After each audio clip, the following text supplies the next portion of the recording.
Bajo el puente del troll.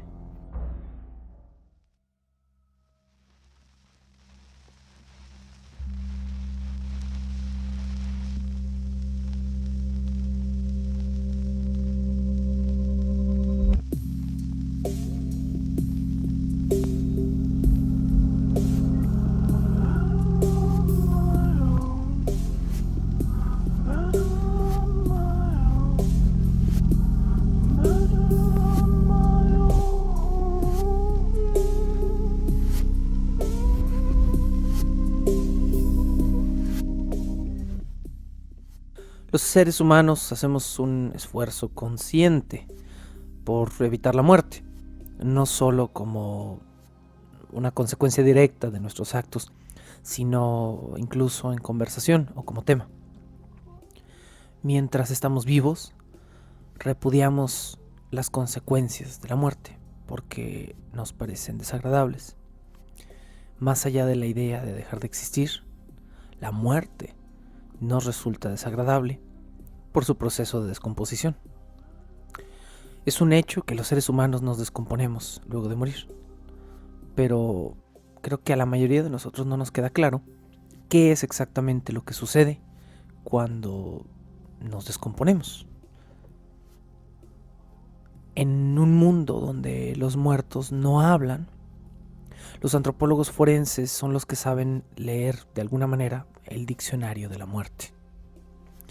Muchas cosas cambian en nuestros cuerpos inmediatamente después de que nos morimos.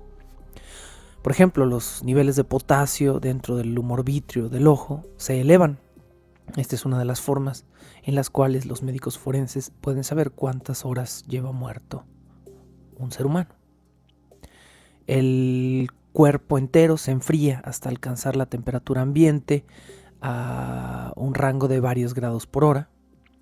Al coagularse tu sangre, tus músculos se endurecen luego de 4 a 6 horas de muerto, siempre y cuando tu cuerpo no esté en un lugar helado. Esta rigidez se mantiene por entre 36 y 48 horas antes de desaparecer por completo. Tu hígado y tu cerebro también pasan por procesos que a un forense pueden indicarle el margen del tiempo de tu muerte con unas 12 horas de precisión. Al proceso de descomposición se le conoce formalmente como autólisis, nombre que implica una autodestrucción de las células de un organismo, esto a consecuencia de la digestión de proteína gracias a las bacterias del cuerpo. Nosotros, vivos o muertos, somos organismos llenos de bacterias.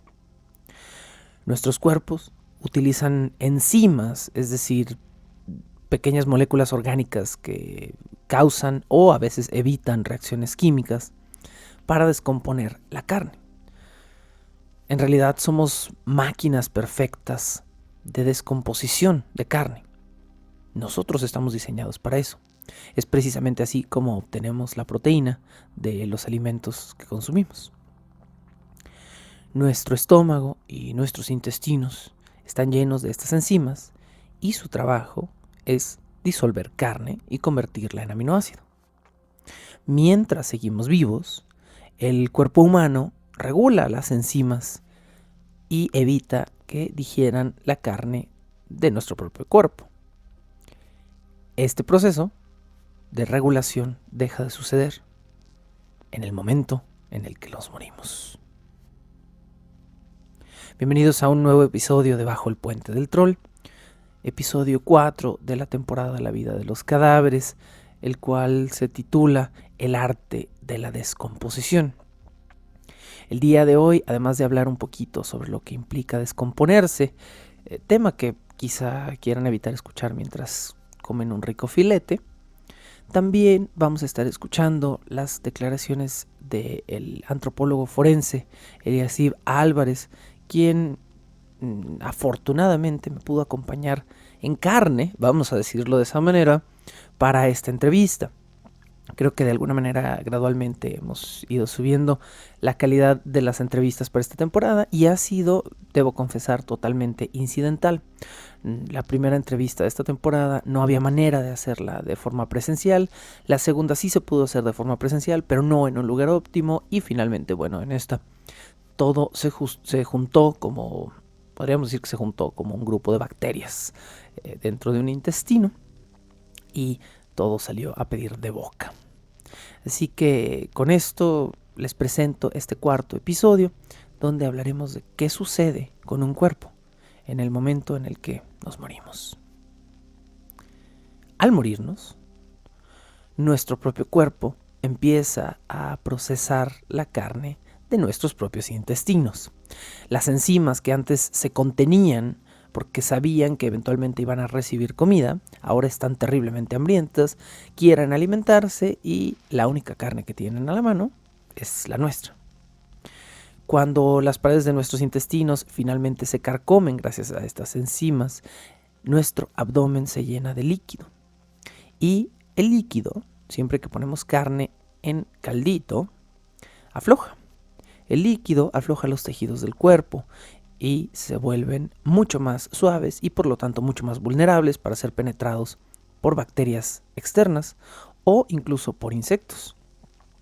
Las moscas son unos de los primeros insectos que comienzan a aprovechar este proceso porque tienen la fuerza para penetrar en tejidos suaves. Por lo tanto, las moscas además tienen la habilidad para penetrar en cavidades. A las moscas les encanta penetrar en las cavidades expuestas de un cadáver, dígase nariz, dígase una boca abierta, díganse quizá unos genitales. Las moscas inmediatamente comienzan a poner larvas dentro del cuerpo y esas larvas solo quieren hacer una cosa, alimentarse.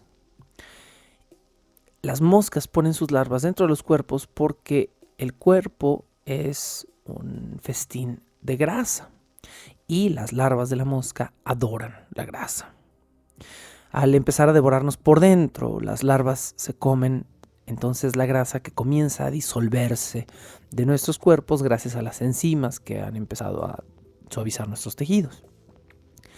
Pero las larvas, a diferencia de las moscas adultas, no tienen forma de volver a salir. Así que se quedan dentro de una capa delgada de piel ya sin grasa hasta que son adultas y pueden emerger del cadáver.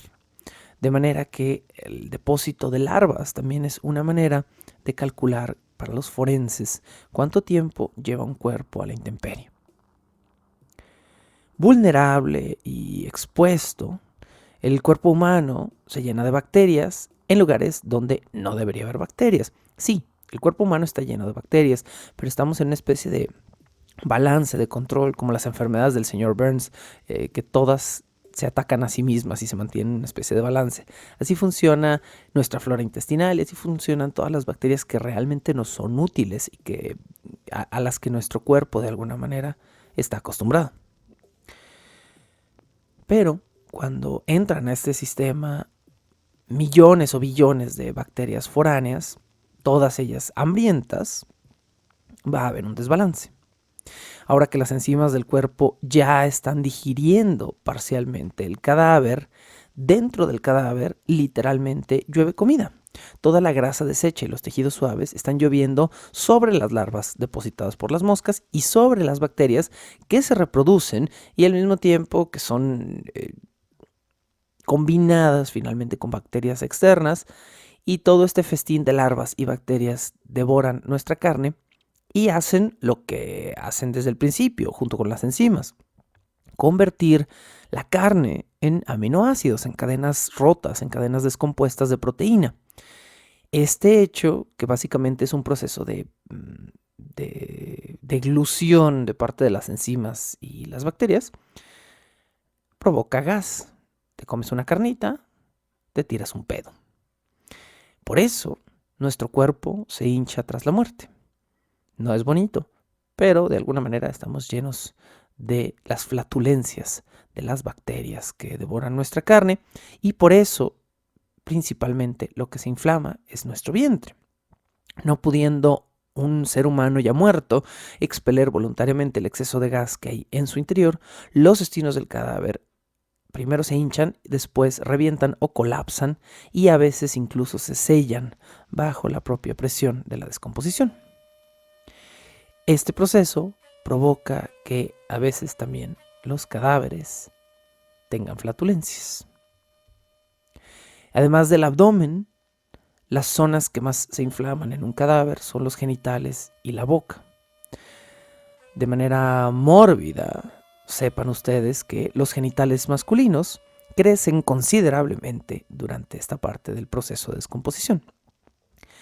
El pene se engrosa y se alarga y los testículos llegan a alcanzar el tamaño de pelotas de béisbol, si tenían curiosidad. La lengua humana también es una de las partes que más se hincha tras la muerte y los ojos, por el contrario, se vacían de humores después de haber subido algunos niveles químicos dentro de los ojos, como el potasio que mencionamos antes. Los ojos, que son principalmente líquido, cuando el cadáver comienza a desecarse y el humor vítreo se riega, se vacían. Solo entonces comienza la segunda etapa de la descomposición, lo que llamamos putrefacción. La putrefacción inicia cuando los tejidos de un cuerpo han sido licuados por las bacterias, es decir, ya somos pura agüita y caldo de carne por dentro. Todo el interior del cuerpo básicamente se disuelve en un orden muy específico. Las primeras áreas del cuerpo humano en desintegrarse son los intestinos, por todo este proceso que ya hablamos en la primera etapa de descomposición, y lo que le sigue son los pulmones. ¿Por qué? Porque los pulmones son una de las partes del cuerpo humano, una de las partes internas que tiene un acceso directo al exterior. Nuestra nariz y nuestra boca están conectados a nuestros pulmones y entonces esto le da carta blanca a las bacterias y a las larvas para ser depositadas y para reproducirse dentro del área de los pulmones, y por lo tanto los pulmones son una de las primeras áreas en licuarse dentro del cuerpo humano, en volverse líquidas. El cerebro es otra de las partes favoritas para hacerse papilla, porque también está expuesto. Nuestro cerebro es accesible a través de nuestra nariz. Nuestros ojos se escurren y se secan. El paladar también se licúa un poco después que el cerebro y también se vuelve un acceso directo para el cerebro. La piel del ser humano finalmente se seca si las condiciones son apropiadas para ello, es decir, si son cálidas, o si hay un balance entre calor y humedad, la piel se momifica. Dependiendo esto de muchas condiciones climáticas, lodo, humedad, etc. Los músculos se hacen líquido y son devorados y defecados por insectos. Esto es lo que sucede durante la segunda etapa, que es la putrefacción. En este punto, el cadáver humano comienza a apestar con un olor dulzón. Sí, el olor que tiene la carne podrida, pero al principio es ligeramente más parecido al de la fruta fermentada. Este olor proviene de dos químicos que conocemos como putrescina y cadaverina, nombres apropiados. La primera de estas sustancias es una sustancia orgánica de dos grupos que aparece, la putrescina, aparece cuando las bacterias se ahogan dentro de la piscina de aminoácidos del cuerpo. Es como una especie de suicidio chistoso. Nuestras bacterias se comen nuestra carne, la licúan, flotan dentro de una alberca de desechos y esa alberca de desechos licuados comienza a aumentar hasta que las mismas enzimas no pueden vivir dentro del medio en el cual han estado tratando de sobrevivir todo este tiempo. Así que de alguna manera estas enzimas se ahogan en la piscina de aminoácidos y comienzan a producir putrescina. La putrescina tiene como subproducto la cadaverina. Y como dato curioso, la putrescina también la podemos encontrar en seres humanos vivos. La putrescina puede ser encontrada en pequeñas cantidades en nuestra orina y en el caso de los hombres en el semen, todavía estando vivos. Es por eso que la orina o el semen de algunas personas puede tener un olor mucho más desagradable que el de otras. Si la cantidad de enzimas y aminoácidos dentro de su orina es elevada, puede contener ligeras cantidades de putrescina, su orina o su semen. Les dije que esto no era muy adecuado para escucharse mientras estaban comiendo. Pero no digo todo esto con el afán de asquearlos, sino con el claro objetivo de que pensemos en todos los procesos químicos que suceden cuando nos morimos y que, como todo signo natural, pueden ser leídos e interpretados bajo el diccionario correcto. El diccionario de la muerte que un médico entrenado en ciencias forenses puede tener en su bagaje para determinar si un cuerpo, por ejemplo, ha sido movido de donde ha muerto.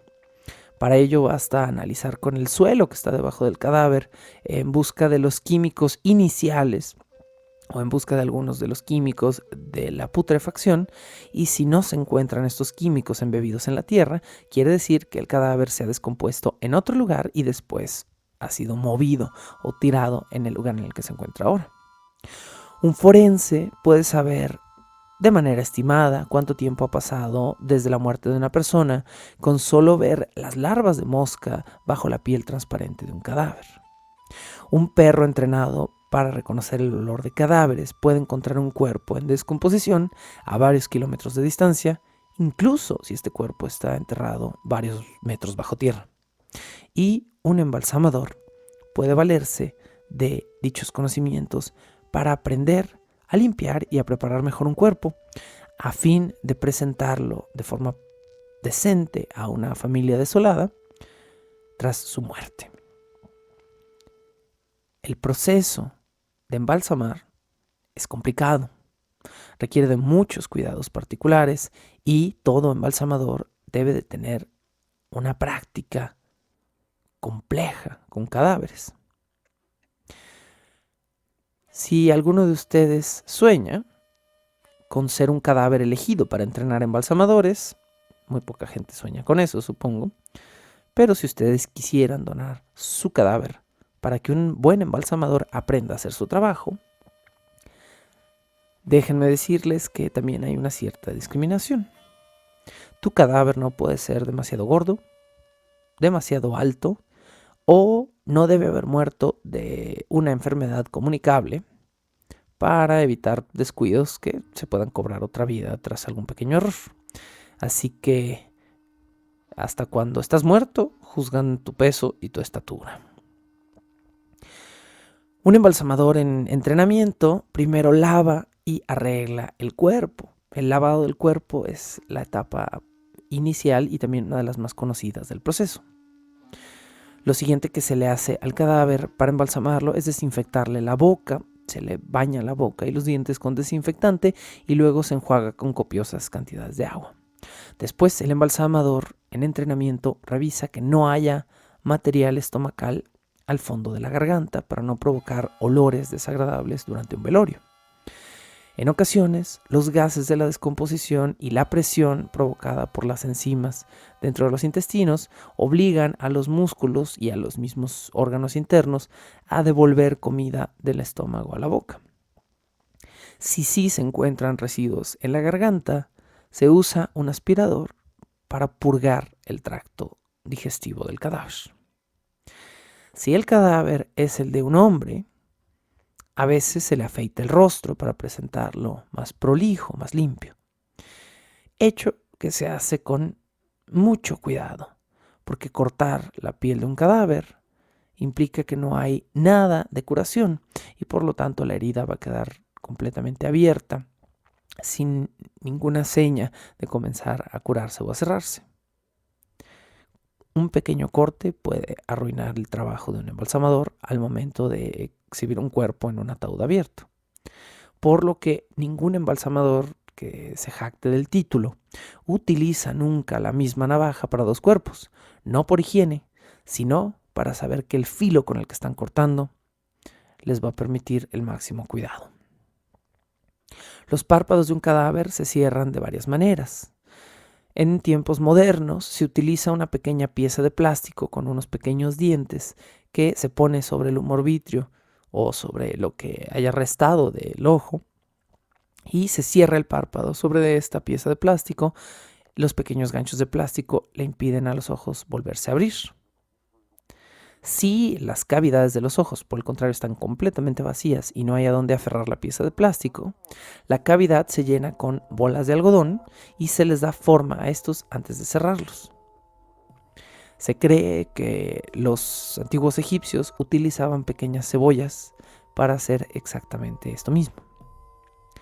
La nariz de un cadáver que va a ser embalsamado se tapona profundamente con algodón para evitar derrames de masa encefálica. Como les dije antes, el cerebro es accesible por medio de la nariz y también, como es accesible, a veces se cae a pedazos. La mandíbula se cose por dentro de la boca con una aguja curva y con hilo de alta resistencia para que no quede abierta.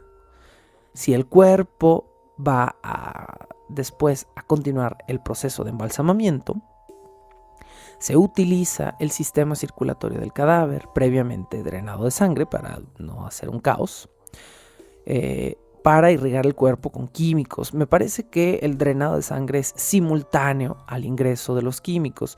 Se conecta en una de las partes importantes del sistema circulatorio, una manguera que saque la sangre mientras empuja el fluido de embalsamar hacia dentro del cuerpo. El proceso de embalsamar parece moderno, lo es, pero es un poco más viejo de lo que creemos. Los primeros métodos para irrigar el cuerpo con químicos y preservar la carne se inventaron cerca del año 1600, pero no se volvieron populares ni muy utilizados hasta mediados de 1800, cuando el así llamado padre del embalsamamiento, un fulano llamado Thomas Holmes, utilizó la muerte del presidente Abraham Lincoln como una excusa para promocionar el proceso.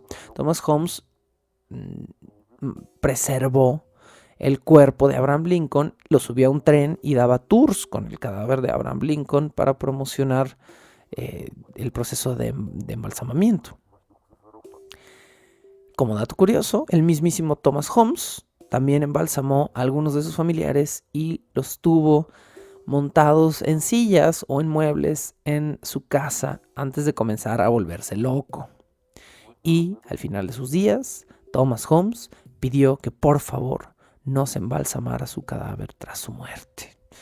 Controversial aquí, curioso este punto.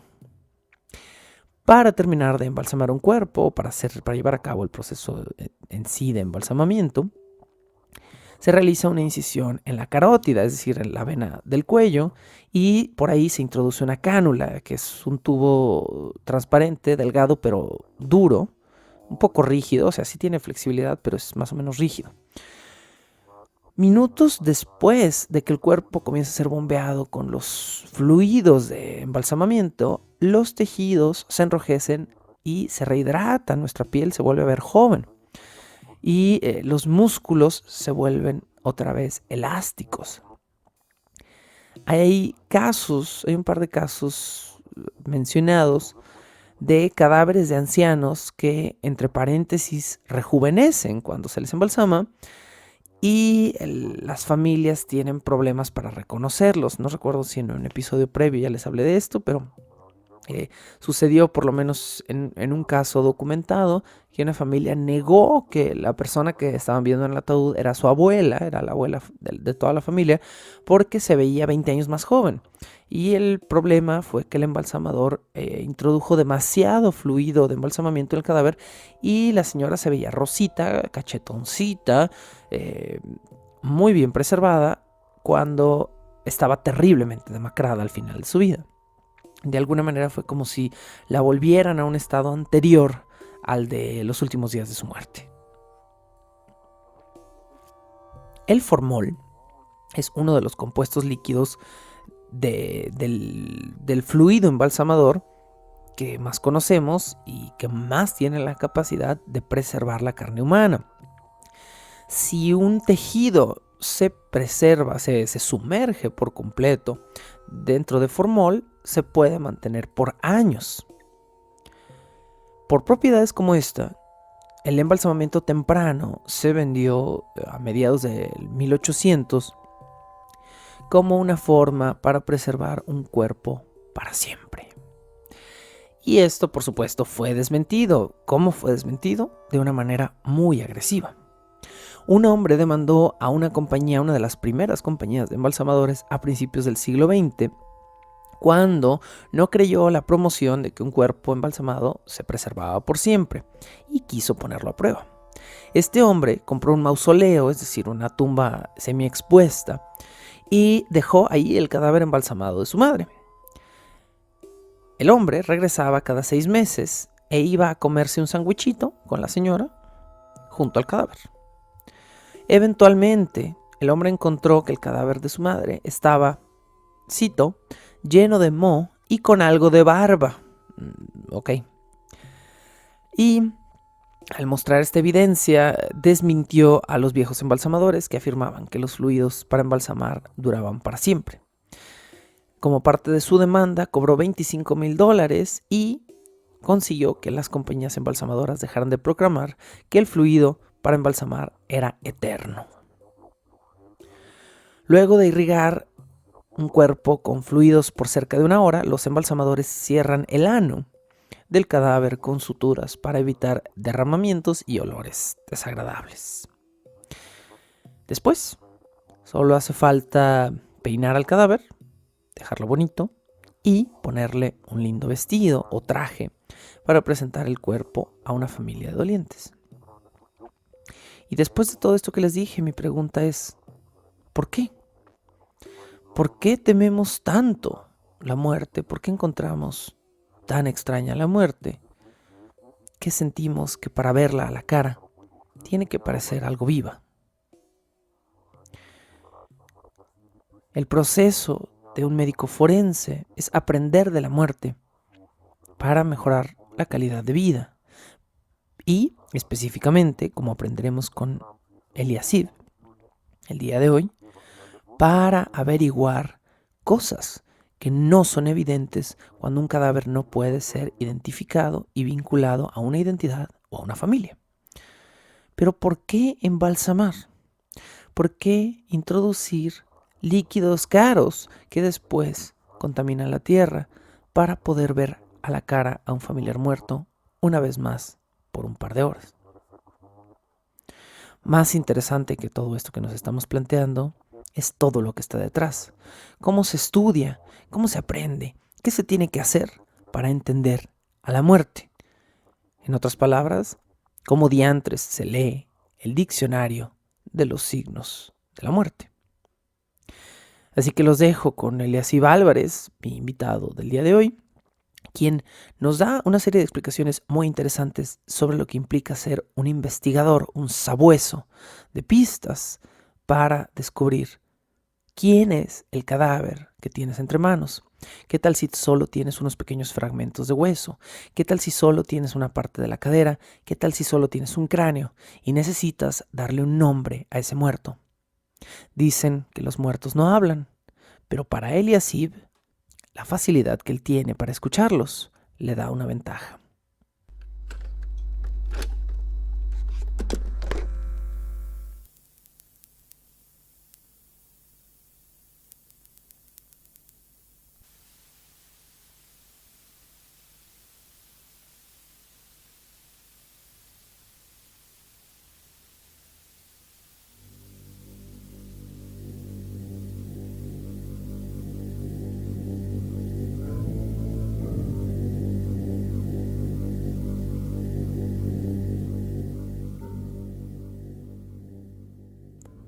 Cuando escuchamos el término forense, lo primero que nos viene a la cabeza es la cultura popular absorbida a través de decenas de programas de televisión que nos dicen que los forenses son estos superhéroes de la muerte, que son capaces de averiguar todas las causas de muerte con solo ver un cadáver. ¿Es cierto esto? ¿Tiene un forense la capacidad de leer el diccionario de la muerte y hablar con los muertos? Para averiguarlo, el día de hoy estamos con Eliasib Álvarez, quien es egresado de la licenciatura de Antropología aquí en el Alma Mater, la UDG, de donde somos todos, aquí en Guadalajara, y con quien vamos a estar charlando sobre precisamente esto que les menciono, cómo se lee el diccionario de la muerte, cómo aprendemos a leer un cadáver, cuáles son los secretos, cuáles son las claves de nuestros tejidos suaves y nuestros huesos. Eliasib, bienvenido a Bajo el Puente del Troll. ¿Qué tal? Gracias. Pues no sé, me gustaría como platicar también esta parte, charlar sobre esta cuestión de la forense, ¿no? Tan mitificado también que está en esta parte, ¿no? Vamos a hablar de los dos aspectos. A lo mejor de repente nos vamos a poner medio mórbidos porque vamos finalmente a estar hablando de la muerte. Pero lo primero que tenemos que esclarecer aquí ¿es correcta la imagen que tenemos de un... Tú eres un antropólogo forense. ¿Podemos hacer una distinción ahí con lo que sería un médico forense? ¿Son dos áreas distintas de especialización? Sí, totalmente, son distintos, ¿no? El médico forense pues trabaja todos los cuerpos que llegan por necropsia de ley, ¿no? Que para esclarecer esta parte de la muerte, ¿no? Aunque sea muerte natural o que mueren solos en su casa, no sé. Entonces ellos abren y revisan pues los tejidos, órganos, para intentar encontrar esta causa de muerte, ¿no? Abren el cráneo, observan el cráneo, pesan y cualquier anomalía pues que no tienen, y a partir de ya que tienen características ya identificables, pues un rostro pleno, sin ningún daño, sin el estado de putrefacción. Y como antropólogo, nosotros pues estudiamos ya más osteología, ¿no? Que es el estudio de los huesos. Entonces, pues sí nos toca trabajar con cuerpos desde estado de putrefacción a reducción esquelética, momificados, quemados, con estas olas de violencia que parece que cada vez las personas como se le ingenian más, a ser más creativos, a desaparecer gente o hacer sufrir a la gente. Entonces a veces solamente encuentras pues algún resto, un torso, una pierna o un cráneo nada más, ¿no? Entonces en ese sentido pues a veces pues el médico ya no puede dar como mucho aporte, ¿no? Porque los tejidos ya están putrefactos, en los órganos, entonces ya no puede esclarecer esta causa de muerte, o simplemente ya los órganos primarios del sexo pues para la reproducción ya no son visibles, entonces ya no puede decir si es hombre o mujer. Entonces yo en esa parte entro y pues tengo que obtener hueso, tengo que encontrar un elemento diagnóstico que me pueda dar información básica. En este caso se habla de una cuarteta básica en la antropología forense, A ver, que es la determinación del sexo, la edad que tenía al momento de muerte, la estatura, la posible estatura, la afiliación biológica, es decir, como este porcentaje de ancestría.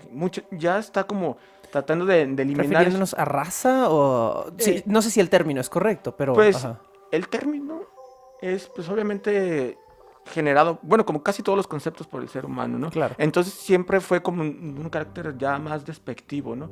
Ya. Como esta corriente del siglo XIX, esta raciologista de la superior, superiores, la frenología y toda esa cuestión. Todas las pseudociencias de una superioridad biológica, ¿no? Sí, claro, entonces siempre está como categorizado así como raza, ¿no?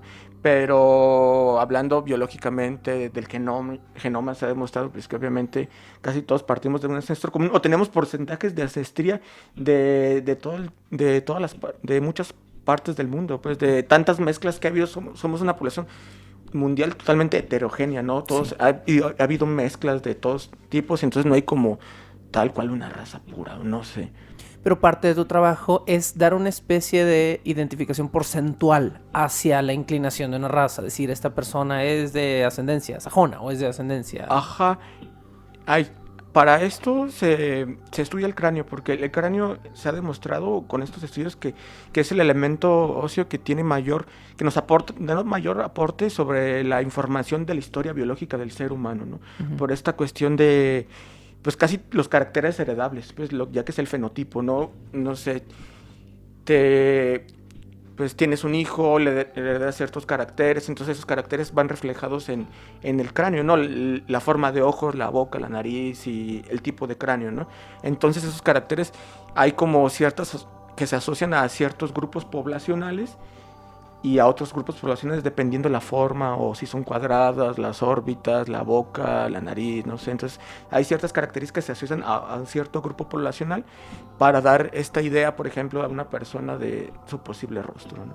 Entonces por eso se hace esta cuestión del patrón biológico y se buscan características particulares, por ejemplo, si alguna vez tuvo una intervención quirúrgica, tuvo una fractura. Encuentras los clavos Ajá, o el hueso o signos, está... Ajá. signos de que el hueso se regeneró. Ujú. Hubo regeneración de hueso, no sé, algún tipo de enfermedad, traumas, patologías, ¿no? Patologías que dejan marcas en el hueso, como la osteoartritis, osteoporosis, algunas enfermedades degenerativas, fístulas, cualquier enfermedad que deje huella en el hueso, entonces ahí son pues caracteres individualizantes Ujú. para la localización de alguna persona. Y en el caso, pues, cuando hay violencia, como en el momento de la muerte, pues podemos encontrar golpes, traumas, así, no sé, producidos por un agente contundente, algo con filo, no sé, cortes, porque sí se llegan a encontrar muchas personas que tienen algunos cortes en las vértebras que intentaron, pues, decapitación, Decapitarlos. ajá, Ujú, sí. o simplemente cortar los miembros y se notan las marcas, pues entonces son indicativos, pues, de violencia, infiltrado hemático. Cuando nosotros aún estamos vivos, pues la sangre se genera en el hueso. Ujú. Entonces, al momento que uno está vivo y está recibiendo golpes, esos golpes muy fuertes, entonces se rompe, hay infiltrado hemáticos en los huesos, entonces se ve las manchas así como si fuera sangre, totalmente en los O huesos. sea, ¿el hueso se queda impregnado de sangre Sí, hay para unos... siempre o es Sí, un ya proceso? después, a veces cuando los metes a macerar, Ujú. se empieza a quitar un poco y ya Ya. con el proceso tafonómico se puede quitar, pero casi siempre se quedan así los infiltrados hemáticos. Hay mucha gente que sí tiene bastantes infiltrados hemáticos, pero regular siempre son en el cráneo. Acabas de usar una palabra que en mi investigación me estuve topando hasta los cuernos y la acabas de mencionar tú, entonces tengo que preguntar. Ajá. Explícanos qué es la tafonomía. El proceso que tarda o el cuerpo en descomponerse y se integra en el suelo, pues cómo se Ajá. va reintegrando, ¿no? Todos estos procesos, porque hay marcas, ¿no? También no sé, incluso el tiempo, ¿no? Ayuda más a este proceso de descomposición y ese proceso en que tarda el cuerpo en incorporarse a la tierra prácticamente. Me interesa muchísimo saber cómo fue tu aprendizaje, tu preparación. Bueno, en primera, yo, como mencionaste, ¿no? Soy egresado de la UDG y la UDG es, pues, la carrera, la licenciatura es totalmente enfocado hacia lo social, ¿no? Totalmente social, antropología social. Ok. Eh, entonces, yo tenía a mí la inquietud, porque así tienes unas optativas de antropología física, ¿no? Entonces, yo tenía esa inquietud de la antropología física y aquí, pues, no había como mucho enfoque hacia eso.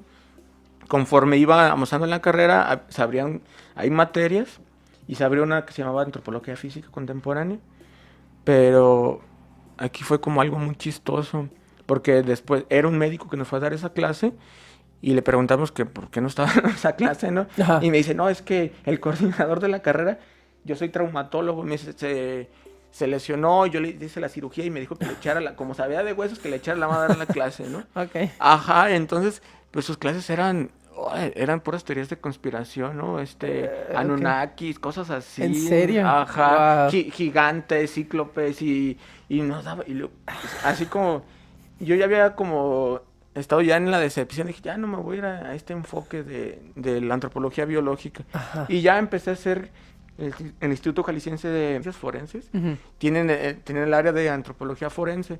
Entonces yo fui, platiqué y les dije que si podía hacer servicio y ya hice todo el trámite dije, tener así fue como me inicié en esta, pero al principio pues yo no quería ser forense, ¿no? Claro. Me gustaba más como la bioarqueología. Ujú. Y Y fue la que dije, es la forma más rápida que tengo de entrar a ese mundo de los huesos, ¿no? Dije, pues posterior ya hago otra cosa. Y así empecé, ¿no? Al principio, que fue como en el 2011, creo que no había tanta violencia, siempre la ha habido. Sí, entonces casi siempre eran cuerpos ya totalmente esqueletizados, no era tanto trabajar con cadáveres. Claro. Entonces dije, pues eso está bien, ¿no?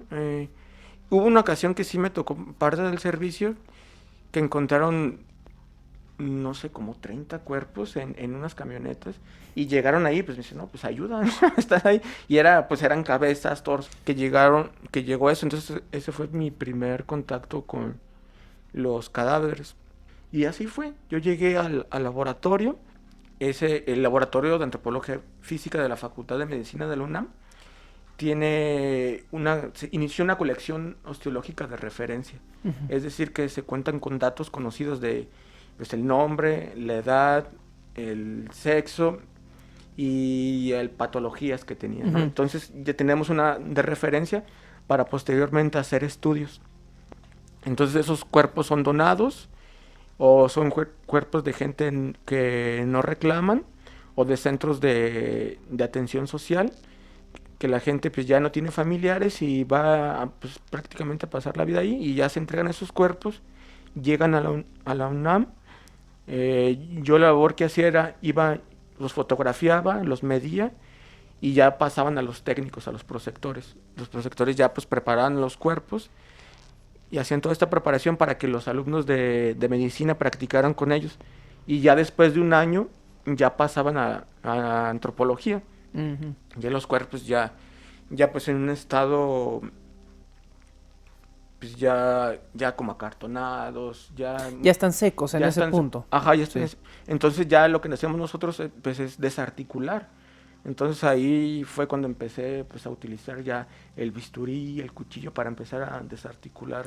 Cuando dices desarticular, específicamente ¿a qué te refieres? ¿Qué implica ese proceso? Desarticular, ya sea las extremidades superiores, inferiores, manos, pies, desarticular la cabeza de las vértebras, desarticular el torso. Separas las articulaciones, sí, separas la cabeza del torso, sí, los brazos del torso, las piernas del torso. Ajá, todas nuestras partes las separo, ya solamente que esta parte del torso, las costillas con las vértebras, pues se quedan ya para el posterior, las manos y pies también se separan. Al principio me costó muchísimo trabajo, ¿no? Hacer esta disección, ¿no? Cortar y desarticular, porque aparte ya los ligamentos están bastante duros por el proceso que tienen, entonces era muy difícil y pues no, sí se me daba como algo, ¿no? No sé, miedo no, sino... Una especie de ñáñara, de cosa, de... Sí, yo no sé cómo explicarlo, pero era, pues miedo, ¿no? Pero no sé, como esta cuestión de siempre de la muerte, ¿no?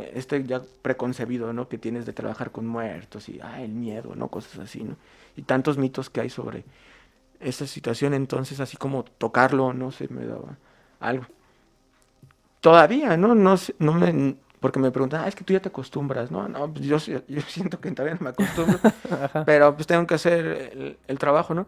Entonces era, pues, desarticular eso, meterlos en mantas y a cocción prácticamente, hacer una cocción de 2 o 3 días. ¿Para dejar solo el hueso? Ajá, para que los tejidos pues se ablanden, pues así como tal cual como carnita. Sí, la carnita, o cuando ves que la birria que sacan el hueso, ¿no? Y que lo van limpiando, así. Sí. Así, eso, totalmente. Haces birria humana. Ajá, pues se escucha mal, ¿no? Pero sí. Sí, prácticamente se hace eso. Eso fue mi contacto con los cadáveres, así como me inicié en esta parte. Entonces ese laboratorio se encarga de hacer parámetros para la población mexicana, para identificar personas. Entonces ahí, con esos huesos que se obtienen, entonces hacemos parámetros para el dimorfismo sexual, es decir, para diferenciar biológicamente por las cuestiones de identificación, pues para las personas que terminan o que los tiran, ¿no? Y encuentran su cuerpo y a veces no se sabe ni si era un hombre o mujer, ¿no? Tu trabajo comienza con la no identificación del cuerpo, con la ¿no? gente no identificada. Ajá. porque pues, ya los identificados, pues, lógicamente, pues los reclaman sus familiares y Ujú. ya se entregan. O posteriormente uno llega como no identificado, uno hace los estudios y ya dependiendo de los estudios que se hacen, pues ya se puede entregar el cuerpo ya a una familiar, después ya lo identifica. Entonces, en este sentido necesitamos estudios que estén hechos para la población, porque los estudios ya en otros países que se hacen con estas colecciones de referencia también, que generan, miden y hacen como una separación entre hombres y mujeres para poder determinar como qué características pertenecen más a los hombres y a las mujeres, ¿no? Para poder identificar a las personas. Entonces, antes siempre los estudios eran enfocados para otra población que obviamente no se pueden utilizar en las poblaciones mexicanas o otra población por la cuestión del dimorfismo sexual. O sea, hay poblaciones que son de mayor tamaño, otras poblaciones que son menor tamaño. Ujú. Entonces, si a veces utilizamos parámetros para otra población, por la diferencia del tamaño, entonces, o todos nos pueden dar femeninos o todos nos pueden dar masculinos por las diferencias de tamaño. Qué chistoso. Sí, es por ejemplo, no O sé, sea, por ejemplo, una investigación no sé, con cadáveres de noruegos, a ti no te va a servir para hacer digamos, o para darte un bagaje de cómo hacer este dimorfismo en México. A sí, ti no te serviría. no, no, para Ah, nada, porque ok. por el tamaño, como les digo, la población es un tamaño mucho más grande. Entonces, supongo que al momento de medir y hacer las ecuaciones, al momento se llaman funciones discriminantes, porque se discrimina, pues se da un punto de corte donde dices, a partir de este punto de corte, menor al punto de corte, todos son femeninos, mayor al punto de corte son masculinos. Entonces, si es una población pues de mayor tamaño, Todos son masculinos, todos te todos darían van masculino. o al femenino, Sí, ajá. ahora, Todos me darían femenino, todos, entonces todos me diría y todos me darían femenino, claro. femenino, femenino, porque la talla casi por lo regular, pero no siempre, hay mayor dimorfismo sexual entre hombres y mujeres y a veces el tamaño de las mujeres son un poco más pequeñas.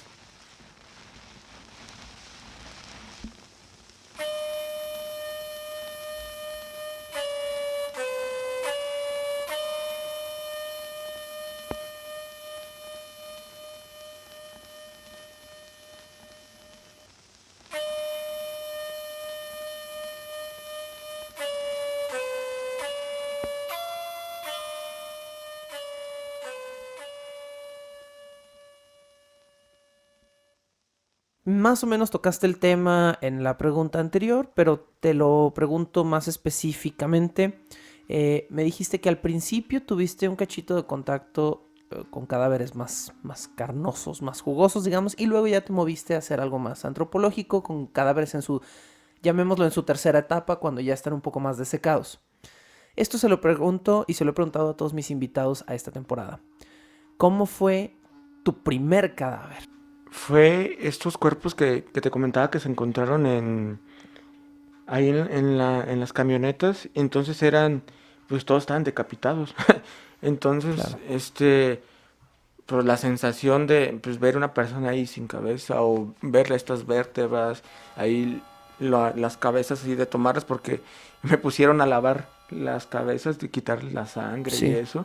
Entonces tocarlas, no sé, sentir el pelo, pues esta sensación de tocar el cuerpo y mover y limpiar esta parte de las vértebras porque querían ver así cuáles coincidían Ujú. con el resto del cuerpo. Entonces limpiar esta parte de las vértebras para hacer como, Literalmente estaban rearmando ajá, las cabezas con sus respectivos sí, cuerpos. Ok. ajá, estos eran así muy frescos y había otros que ya tenían otro proceso ya de estado de descomposición, incluso tenían cal y estaban así verdes y eso, entonces sí fue como muy impactante cargarlos, digo, más como sentir así como la cara en tocarlos, ¿no? Ujú. Y el pelo así sentía, tenía guantes, ¿no? Entonces, ese fue mi primer cadáver el contacto pues que tuve con mi primer cadáver. Y ya después con los posteriores de ahí de la UNAM. En cuanto a lo que platicábamos fuera del aire, fuera de la grabación, yo te preguntaba, que me daba mucha curiosidad, ¿cuál es el primer rasgo de identificación por el cual tú puedes saber si un esqueleto es masculino o femenino, y también me interesaría mucho saber si solo encuentras fragmentos de hueso, ¿cómo saben ustedes que son humanos? Eso siempre me ha dado mucha curiosidad, que un antropólogo realmente puede tener. Obviamente si es, no sé, un fémur completo, lo entiendo, ¿no? Por el tamaño y las dimensiones, pero que encuentran huesos fragmentados o cosas y que inmediatamente pueden saber si son humanos. Entonces, mi pregunta es un poco doble. ¿Cómo en una estructura ósea puedes saber con un fragmento de hueso que alguien es humano? ¿Y cuál es tu primer identificador de que es un esqueleto masculino o femenino? ¿O en qué medidas o en qué parámetros te basas? En primero, como estábamos hablando del dimorfismo sexual, todo nuestro cuerpo es dimórfico.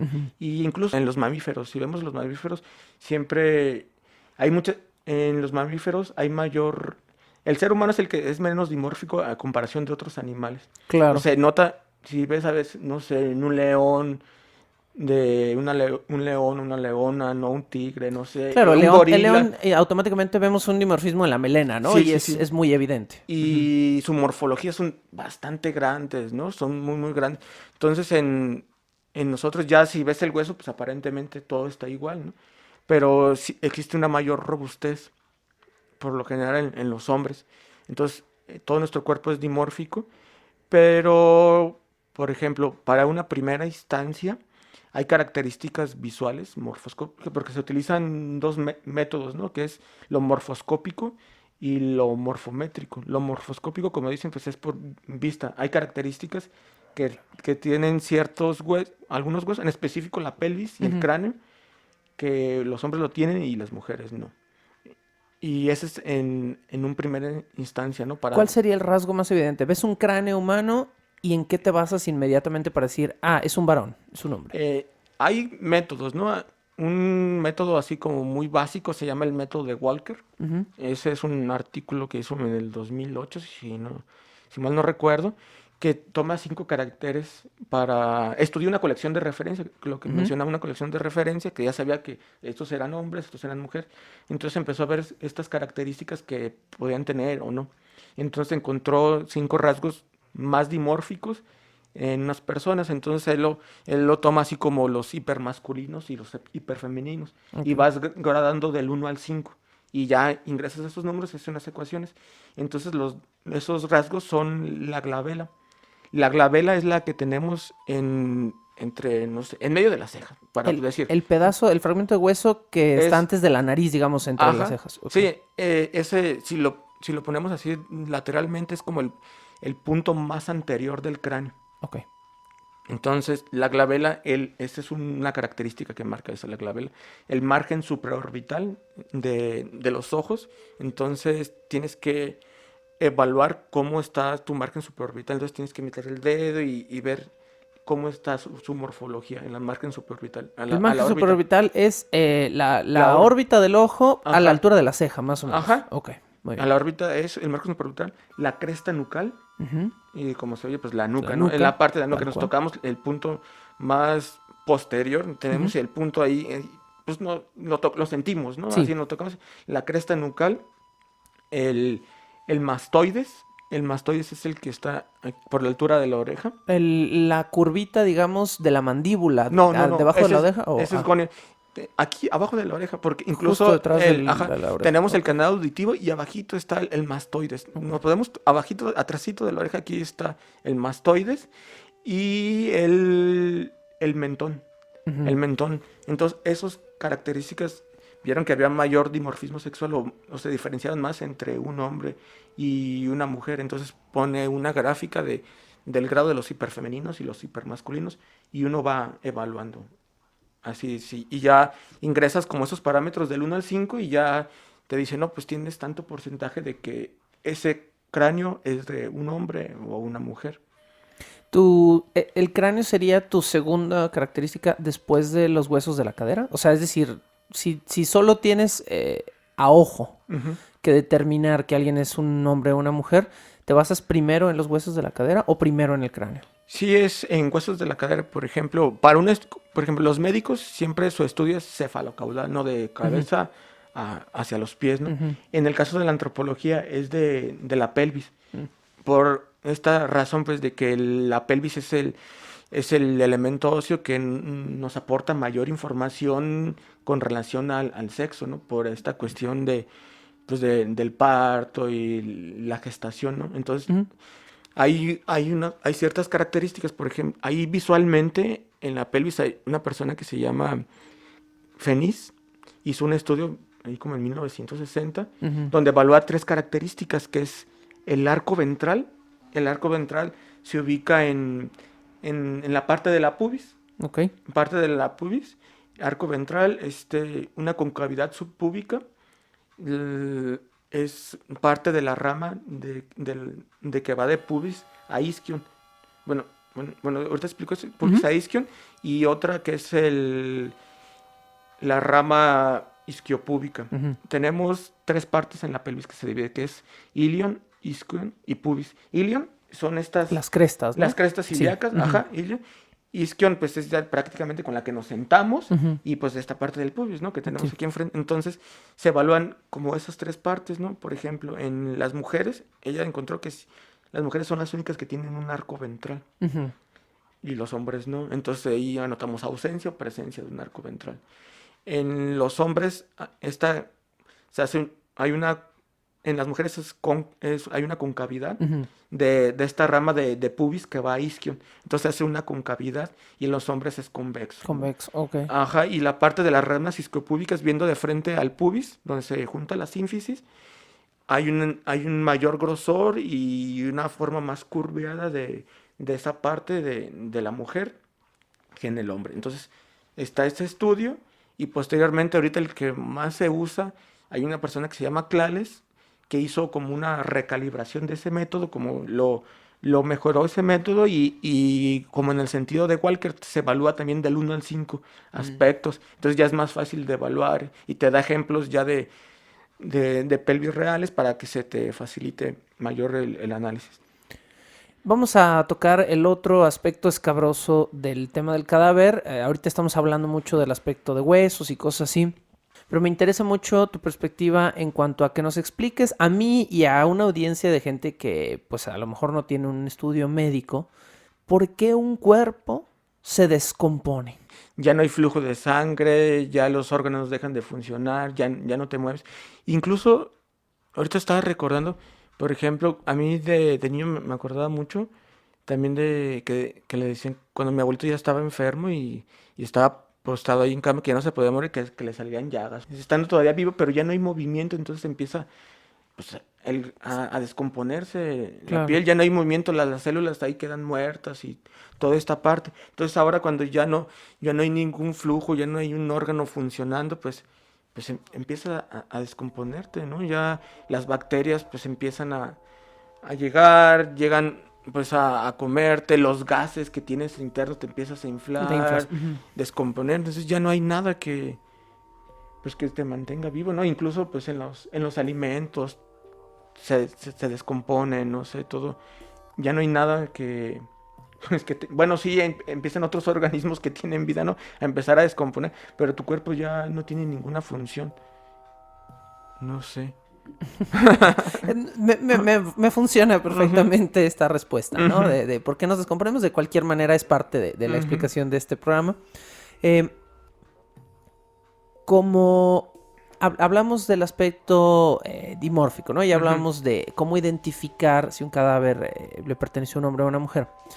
En términos de edad, al principio citaste cuatro parámetros, ¿no? Que tú Ajá. tienes que medir: el sexo, la edad, los traumatismos o los traumas del Ujú. cuerpo. No recuerdo cuál fue el tercero, porque creo que el de los traumas fue el cuarto. Edad, sexo, estatura y la afiliación biológica, Eso. y traumas y patología, características, ajá. En términos de edad, si solo tienes un esqueleto humano en que te basas para determinar que el trabajo del médico, que es quien tiene el primer contacto, a lo mejor como en un aspecto forense, es más bien a puro ojo, ¿no? Ujú. Él no da una datación exacta, pero llega el antropólogo y dice, no, esta persona tiene este rango de edad. Y también me interesaría saber qué tan preciso es. O sea, ¿puedes saberlo con meses de margen de error? ¿O puedes saber la edad exacta? ¿O es un margen de error de años? Se da un rango. Ok. Se da un rango de edad, ¿no? de 20 a 30 años, de así rangos, ¿no? Rangos dependiendo el elemento que se estudie. Entonces, Ok. aquí nosotros, para poder dar una estimación de la edad, porque obviamente no la vamos a determinar, porque realmente ni sabemos, ¿no? Pero podemos dar un rango, se estima la edad. em, Estudiamos articulaciones, es Ujú. decir, articulaciones que no tienen tanto desgaste en nuestra actividad. Por- Podemos, no sé, a lo mejor la articulación de las rodillas, como hay más contacto, más movimiento, se Sí. desgastan, ¿no? Los hombros, no sé, cualquier tipo de cosa. Entonces aquí nos sirve mucho, la pelvis nos aporta tanto información sobre el sexo como la edad también. Entonces ahí donde se unen las pelvis se llama sínfisis púbica. Ujú. Se unen en estos, entonces nosotros estudiamos esa articulación, el desgaste que tiene esa articulación conforme al tiempo. Si el desgaste es poco, la persona es Ajá. joven. Ajá. O la característica, por ejemplo, una sínfisis púbica de una persona joven es, es muy rugosa, tiene como ondas, ¿no? Ujú. Tiene ondas, es muy rugoso. A simple vista lo ves, bueno, uno que ya está entrenado dice, ah, no, esta persona es muy joven porque está rugoso esta parte.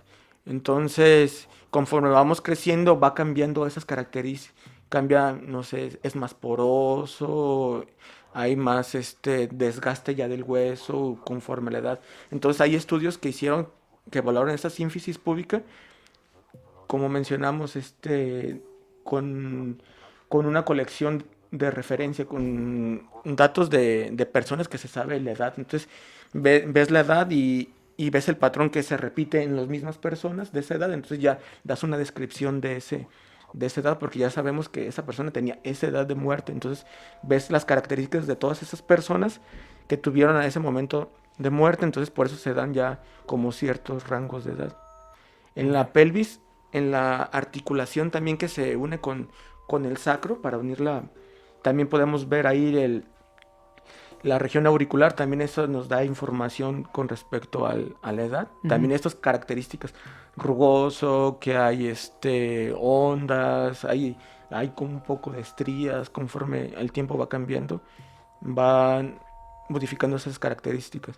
Si Entonces, no tienes el acceso, digamos, a esta zona ujú, específica del cadáver o del esqueleto, ujú, no puedes determinar la edad. Es decir, si te encuentras con la mitad superior, digamos, de un ujú, cadáver, pero que tampoco tiene cráneo, te encuentras con un costillar y los huesos de los hombros ujú. y parte del brazo, ¿tienes forma de determinarlo con eso o el aproximado se vuelve mucho más tambaleante? Sí, incluso la costilla es otro elemento La que nos costilla, sirve, ¿no? ajá, en específico la cuarta costilla, ¿no?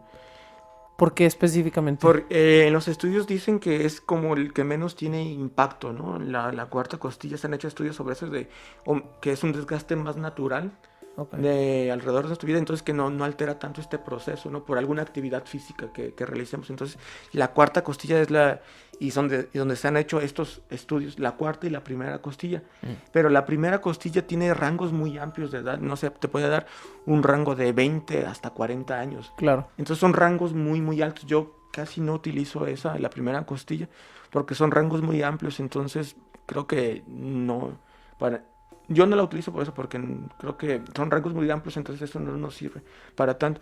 Pero los estudios hay en cuarta costilla también, las características también, se va haciendo como un pozo más profundo, en forma de V, luego en U, o se empieza a desgastar el hueso también, empiezan a salir como una espícula, o sea, como unas ramitas, conforme a la edad. Entonces esas características ya están en los estudios.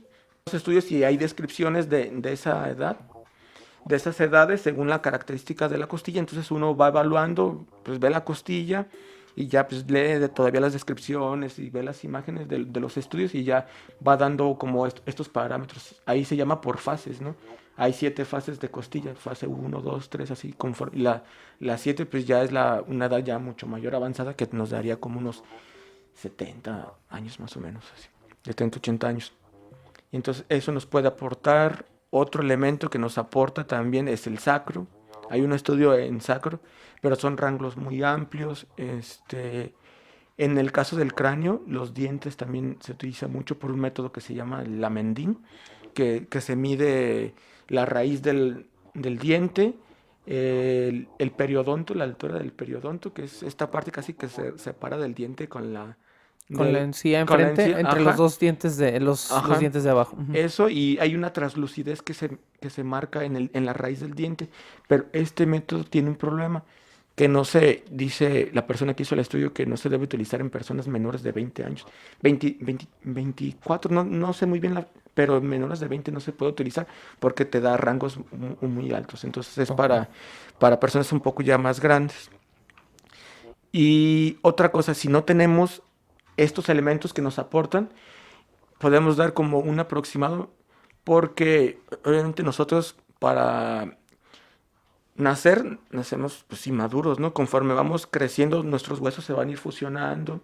Ujú. Entonces, pues hace uno el patrón de fusión de huesos. Si ves que tus huesos ya están totalmente fusionados, que si no hay marcas de cartílago o que todavía está separado el hueso, entonces, pues mínimo podemos decir que era mayor a 20 años, 30 años, ¿no? Claro, pero era un Así. adolescente que todavía Ajá, no estaba sí. bien fusionado el hueso. Sí, porque se nota bastante el hueso, ¿no? Pues las crestas ciliares, pues se ve ahí hasta, se llama metáfasis. La metáfasis se ve así hasta la línea del hueso, ¿no? Que apenas se está uniendo. Hay un proceso que se llama de cuando el cartílago sustituye al hueso, ¿no? Mm. Ya que se va fusionando, ¿no? Porque nacemos totalmente maduros, incluso pues en el cráneo también, ¿no? Como, El cráneo de los bebés ajá, está abierto, es suave, sí. sí, y conforme vas creciendo se van uniendo estas Ujú. suturas craneales y eso es un elemento que por mucho tiempo se utilizó, pero se ha demostrado que es también por variación poblacional. A veces a personas muy jóvenes se cierran más pronto las suturas o a veces en otras personas que ya son muy adultas y las tienen abiertas. Entonces casi no se usa ya esa cuestión de las suturas craneales. Pero si no tienes ese elemento, pues lo utilizas. Pues si, perdón, si solamente tienes este elemento, lo utilizas, ¿no? Cualquier tipo de elemento.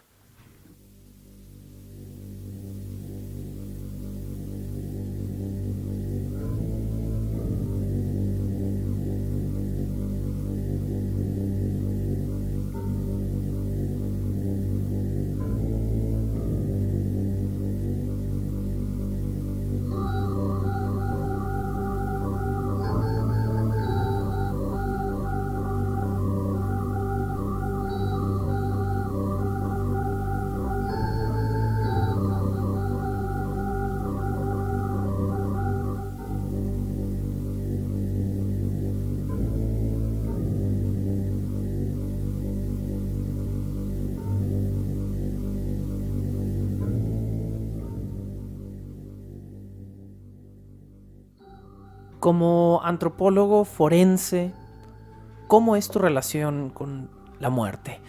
Es, no sé, al principio fue la cuestión de, porque quería aprender, ¿no? Esta, esta parte, siempre igual, no sé, como cosas así de que películas de terror, eso te dan miedo, ¿no? Y eso. Pero ya cuando ves algo ahí postrado, no, ya no tiene nada de vida, o ya no, pues, o es simplemente un cuerpo, ya no le ves un rostro, llega una mano, llega un pie, o una gente que la queman, es como muy raro, no sé, porque me acuerdo también de la primera vez que me impactó, porque yo estuve trabajando en Hidalgo primero, ahí estuve como 3 meses, y, y eran unas personas que se habían subido a un globo, y el viento estaba súper fuerte y no podían bajar, y en cuanto bajaron un poco, creo que muchos se aventaron, y, y hubo 2 personas que no se aventaron, y de repente pues se quemaron, no sé, creo que volvió a caer y explotó el globo y se Chin. quemaron, ajá. Ujú. Entonces eso fue como la primera impresión de ver, pues sales de tu casa y de repente vas a divertirte, y de Claro, repente sí. ya no. Entonces esa parte sí Te me impactó de alguna ajá, manera. y estuve Ajá. pensando porque tuve que ir en la noche a trabajar y todo eso, ¿no? Mencionaste 4 aspectos: la edad, el sexo, el tamaño, la estatura. Y el último que mencionaste fue, además de patologías, traumatismos. Ujú. me interesa un poquito desde la perspectiva forense esto. Esto es lo que más abrevamos, lo que más vemos en televisión, ¿no? Ujú. Ves la forma de una herida, el impacto de una bala en un hueso, todo, y de repente tú puedes reconstruir un crimen. Entonces, háblame un poquito de esto. ¿Trabajas o has trabajado desde una perspectiva criminalística o de la mano de la criminalística en hacer reconstrucciones, ya sea de perfiles de un asesino o de crímenes? ¿Eso es parte de lo que haces? Eh, ¿O nunca has tenido contacto con algo así, ¿no? Donde tengas que determinar por el impacto en un hueso o la forma de una herida, si fue un asesinato, o si fue todo este aspecto más hollywoodense que vemos de lo sí, forense. sí, claro. Por ejemplo, aquí en México, pues la única persona que, pues legalmente, pues es el médico para poder decir como las causas de muerte, ¿no? Ujú. O sea, Entonces, legalmente tú no tienes potestad sobre alterar en un documento una causa de muerte. no. Mm. Yo hago la descripción de, y supongo que el Ministerio Público, ya la Fiscalía infiere de que fue un asesinato con violencia, doloso, no sé, supongo por los traumatismos que tiene, ¿no? Porque sí, veo un impacto de bala, pero yo lo único que hago es descripción, ¿no? En dónde se encuentran Ujú. para que se den una idea de cómo entró, ¿no? Ujú. Cómo entró y cómo salió y que si fue de atrás hacia adelante, de arriba hacia abajo, Ujú. de izquierda a derecha. Hay líneas de corte también en que personas que son decapitadas también. Incluso a veces puedo saber si estaba viva todavía la persona porque Cuando la decapitaron. ajá, Ajá, ajá, porque hay infiltrado hemático, entonces claro. en las vértebras cervicales se ve que hay un infiltrado hemático, hasta se ve rojo o a veces hasta morado, ¿no? Por la sangre que le Ujú. están cortando, entonces esto nos puede dar un indicativo de que la persona estaba aún viva cuando le causaron Wow. eso, ¿no? Ajá. O que lo intentaron cortar también los brazos y piernas, ¿no? Hay líneas de corte. Te pueden inferir pues que hubo violencia, ¿no? Ujú. Pero ya como la reconstrucción de los hechos ya es muy aventurado también, ¿no? Eso no existe, digamos. Este aspecto más hollywoodense en México no se hace una... Vamos a reconstruir el crimen desde una perspectiva forense para saber exactamente qué pasó y cómo se provocó. O no tiene ya un impacto. Sí, sí lo hay. Hay un área que se llama, que hacen reconstrucción de hechos. Ujú. Y hacen como esta posición víctima, victimario, que cómo lo agredió y eso. Pero a veces yo digo que es como muy subjetivo esta parte, como dicen, no, es que los elementos que te dan ahí te dicen que pasó esto, ¿no? Y luego creo que aparte tienen un programa que meten ciertas como eventos que encontraron y te dice cómo fueron las cosas, Claro, ¿no? y dices, ¿cómo pudieron saber, no? ¿Desde Ajá. dónde le disparó? Si la estaba viendo desde la Mm. ventana, ¿cómo pueden saber eso, no? Claro. Sí, digo, yo a veces discuto mucho a veces con los criminalistas, ¿no? Porque aparte se creen así como mucho, ¿no? Porque dicen, no, es que esto pasó así, así. Es como, a mí se me hace totalmente especular la situación Ujú. toda, ¿no? Alterar o no. ¿Cómo sabes que no alteraron pues, la escena, ¿no? Del crimen. Claro. Y entonces hay una área especial que se dedica a hacer la reconstrucción de hechos, ¿no? Que dicen cómo lo mataron, cómo fue el ataque. No sé, a mí se me hace realmente como muy subjetiva esta parte. Yo no concuerdo con mucho con esa situación, ¿no? Hace poco escuchaba, no recuerdo, no, más bien leía un artículo sobre grupos forenses que se reúnen de distintas áreas, ¿no? De distintas Ujú. disciplinas que se reunieron hace poco, creo que fue en 2018, para determinar qué aspectos de la investigación forense todavía eran muy vigentes y eran muy útiles Ujú. para develar un crimen o cualquier cosa, y cuáles no. Y creo que uno de los aspectos que fue más criticado o que era más criticado en el artículo eran las marcas de dientes. Que todavía hay mucha gente que dice, es que este fulano tiene la dentadura así y encontramos una mordedura así en el cadáver y entonces tenemos la absoluta certeza de que estos dientes mordieron a esta persona. Y esto es algo que durante años se usó por ejemplo, en juicios. Y ahora se cree que es algo muy subjetivo, ¿no? Sí, totalmente pasa eso. O también una cosa que pasa aquí, un famosísimo diente en rosa, que le llaman diente en rosa, que las líneas, las raíces se ponen rosas, y mucha gente creía que era por estrangulamiento, ¿no? Por falta de aire, y lo ponían, no, diente rosa, entonces lo asfixiaron o cosas así, ¿no? ¿Y cuál es la verdadera causa del famoso diente en rosa? De los vasos, hay un artículo, no hay, creo que mucha información, yo nomás leí, me encontré un artículo por ahí, leí, era como la cuestión de vasos sanguíneos, pero no tenía nada que ver con la cuestión de asfixia ni nada, entonces mucha gente pone eso, los odontólogos o los médicos, no sé, todavía algunos ponen como esa parte que fue por asfixia, ¿no? Porque tiene un diente en rosa, ¿no? Y la última pregunta, que también es una pregunta que le he hecho a absolutamente todos los invitados de esta temporada, es: si tú tuvieras absoluta potestad con tu cadáver, ¿qué te gustaría que sucediera con él? Pues, yo antes, te digo, antes que no tenía este contacto, pues sí decía, no, ¿cómo voy a donar aparte, ¿no? Mi cuerpo, ¿no? Pues ya que me entierren como cualquier persona, ¿no? En un ataúd. Enterrado, cremado. Ajá. Y luego antes cambió mi perspectiva y me dije, no, pues yo quiero que me cremen mejor, ¿no? Pero ya estando como en este contexto y sabiendo que ya nuestro cuerpo, no sé, se puede utilizar para hacer estudios, ¿no? En el caso de nosotros necesitamos pues de cuerpos donados para poder hacer parámetros, para poder dar parámetros de edad, de sexo, estatura, saber estudiar, ¿no? Para dar información que nos pueden ayudar a que una persona encuentre a algún familiar, ¿no?